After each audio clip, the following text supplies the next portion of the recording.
खुलुमबाय नोंथांमोननिसिम आं गोदान मोनसे भिडिअ लानानै फैबावबाय अन्नानै भिडिअखौ जोबजासिम नायलांदो।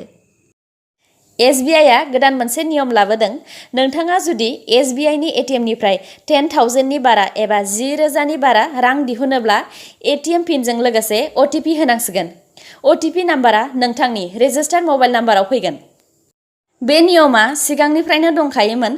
सिगां बेलासिनि 8 PM निफ्राय फुंनि 8 AM नि गेजेराव 10,000 नि बारा रां दिहुनोब्ला OTP होनांगौमोन। दा बेखौ सोलायनानै जिखुनु समावनो ATM निफ्राय 10,000 नि बारा रां दिहुनोब्ला OTP होनांसिगोन। बे गोदान नियमा 18 सेप्तेम्बरनिफ्राय जागायजेनसिगोन। गुवाहाटी पुलिसा 11 पेकेटनि ब्राउन सुगारजों लोगोसे सानै हिन्जावखौ पल्टन बाजारनिफ्राय हमदों।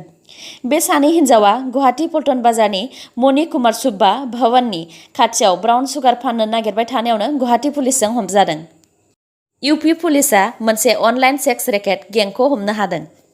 UPनि पुलिसा बे रेकेटआव खामानि मावग्रा सा 9 जन हिन्जावफोरखौ बासायनो हादों।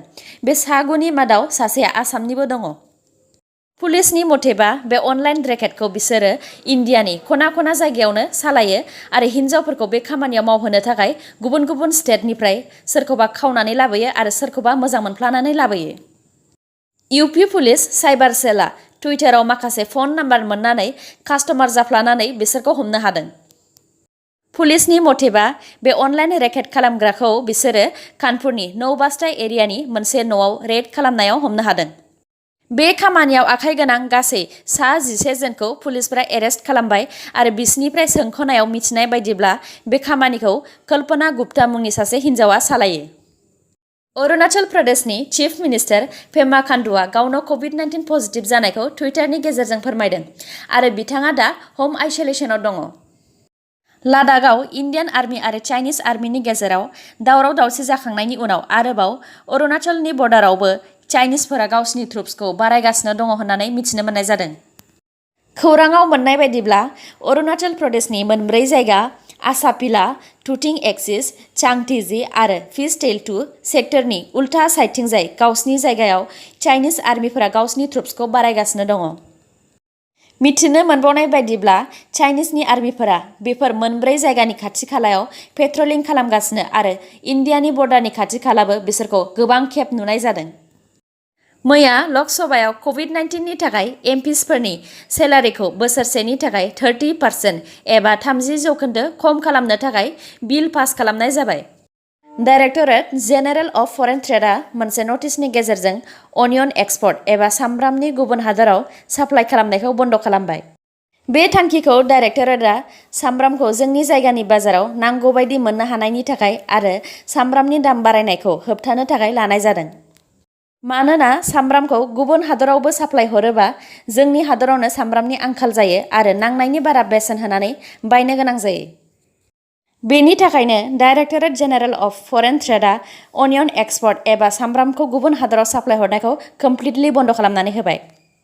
तेजपुरनि टाइम्स हस्पिटालाव डक्टर मानब बराया सासे ICUआव थानाय बेरामिखौ रां होनो हायैनि थाखाय ICUनिफ्राय दिहुननायावनो बेरामिया थैनो गोनां जादों। थैनायनि मुङा बिकास हाजरिका। नखरनि मानसिफ्रा तेजपुरनि टाइम्स हस्पिटालनि सायाव रागा देखायदों लोगोसे डक्टरनि बिदि खालामनायनि थाखायनो बिकास हाजरिकाया थैनो गोनां जादों होननानै दुखुबो फोरमायदों। इन्डियाया चाइनाखौ इउनाइटेड नेशन्सनि मोनसे गोनांथार इलेक्शनाव फेजेननो हाबाय।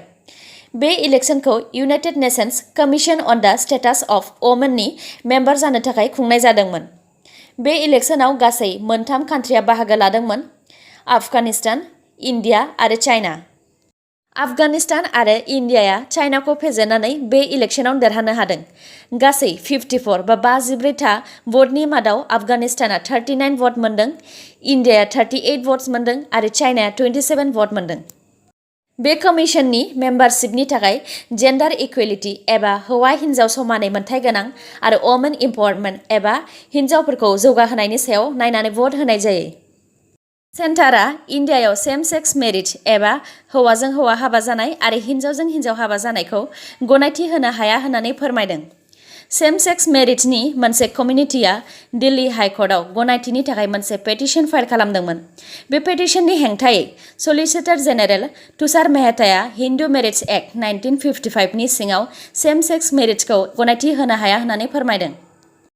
आसामनि चिफ मिनिस्टार सर्बानन्द सन'वाला गासै 1 लाख हा गैजायै नखरफोरनो हानि पाट्टा होनायनि समायखिरा लानायखौ मावफुंजोबनो आखायाव लाबाय। आसामाव जेब्ला बिजेपि गभर्नमेन्टआ कंग्रेस गभर्नमेन्टखौ फेजेननानै 2016 आव देरहासारनो हादोंमोन अब्लानो बे समायखिराखौ बिसोरो लादोंमोन। आसाम गभर्नमेन्टआ 46,000 एबा 46,000 हा गैजायैफोरनो हानि पाट्टा होखांनायनि उनाव आरोबाव 54,000 54,000 नखरफोरनो जायफोर हा गैजाया बिसोरनो हानि पाट्टा होनो आखायाव लाबावबाय। बे हानि पाट्टा होनाय खामानिखौ बिसोरो 5 अक्ट'बर एबा 5 अक्ट'बरनिफ्राय जागायगोन।